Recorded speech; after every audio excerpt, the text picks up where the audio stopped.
ఒక దేశంలో ఎక్కడ లేని ఒక నినాదాన్ని తీసుకొచ్చేసి ఈరోజు రేవంత్ రెడ్డి అందరినీ బ్లఫ్ చేసే ప్రయత్నం చేసిండు తప్ప ఈరోజు వాస్తవాలు బయటకు వచ్చినాయి కదా. మరి ఎందుకోసం మరి సర్పంచ్ ఎన్నికలు ఆపలేదు? అది వచ్చే వరకు ఆపాలి కదా. సర్పంచ్ ఎన్నికలు ఎందుకు మరి తొందరపడి చేసిండు? సర్పంచ్ ఎన్నికల్లో కూడా మరి అది రిజర్వేషన్ ఇంప్లిమెంట్ అవుతుండే కదా. మరి ఆ సర్పంచ్ ఎన్నికల్లో లేనటువంటి నిబంధన రేపు మన లోకల్ బాడీ ఎన్నికలు ఎందుకు వస్తుంది? ఇప్పుడు వారు ఏదో ఒక రకంగా పబ్లిక్ మైండ్ని డైవర్ట్ చేసి, అంటే అనేకమైన ఆరోపణలు వస్తూ ఉన్నాయి. ఈ ఆరోపణలు అన్నింటినీ ఇప్పుడు సబ్సైడ్ చేయాలని అంటే ఒక కొత్త సబ్జెక్ట్ తీసుకురావాలా. ఆయన ఎప్పుడు కూడా చిన్న గీత ఉంటే పెద్ద గీత చేస్తాడు.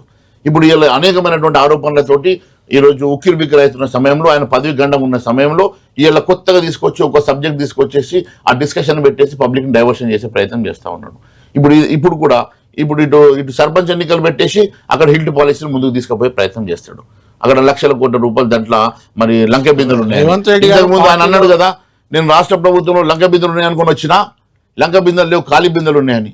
మరి ఖాళీ బిందెలు అంటే ఇప్పుడు లంక బిందెల కోసం వెతుకులాడుతున్నాడు. ఎక్కడ దొరికితే లంక బిందెలు, ఎక్కడ దొరికితే లంక బిందెలు. ఈ లంక బిందెల కోసం అన్వేషణ నడుస్తాం. రేవంత్ రెడ్డి గారు ఏకంగా మెస్సీ మ్యాచ్ కి రాహుల్ గాంధీనే తెచ్చారు ఇక్కడికి. మీరు ఆయనకు పదవి గండం అంటున్నారు. ఆయన చాలా స్ట్రాంగ్ అయిపోయారు అంటున్నారు. పార్టీలో కాలేదా? రాహుల్ గాంధీ అంటే ఆయన డమ్మీ పాపం. ఆయన ఇప్పుడు ఏమైపోయింది, రాహుల్ గాంధీ పరిస్థితి ఏమైపోయిందంటే ఎవడు పిలుస్తాడికి పని లేదు పాపం. ఆయన ఢిల్లీలో ఎవడు పిలుస్తాడని వెయిట్ చేస్తున్నాడు. లాస్ట్కి ఫుట్బాల్ మ్యాచ్ కూడా వచ్చి కూర్చుండే పరిస్థితి రాహుల్ గాంధీని తీసుకొచ్చిండ్రు. ఇక 4 రోజులు ఇట్లనే ఉంటే ఈయన మొత్తం పార్టీ హైజాక్ చేసే పరిస్థితి ఉన్నది. ఆయన ఏం చేసుకుంటాడో, ఆయన పార్టీలో ఏం చేసుకుంటాడో అది ఆయనకు పర్సనల్ సంబంధించిన అంశం. దాంట్లో నేను పోదలుచు. అంటే బీఆర్ఎస్ వాళ్ళు ఇంకొక మాట కూడా అంటున్నారు, రేవంత్ రెడ్డి బీజేపీతో టచ్ లో ఉన్నాడని బీఆర్ఎస్ ఆరోపణ. దానికేం చెప్తారు?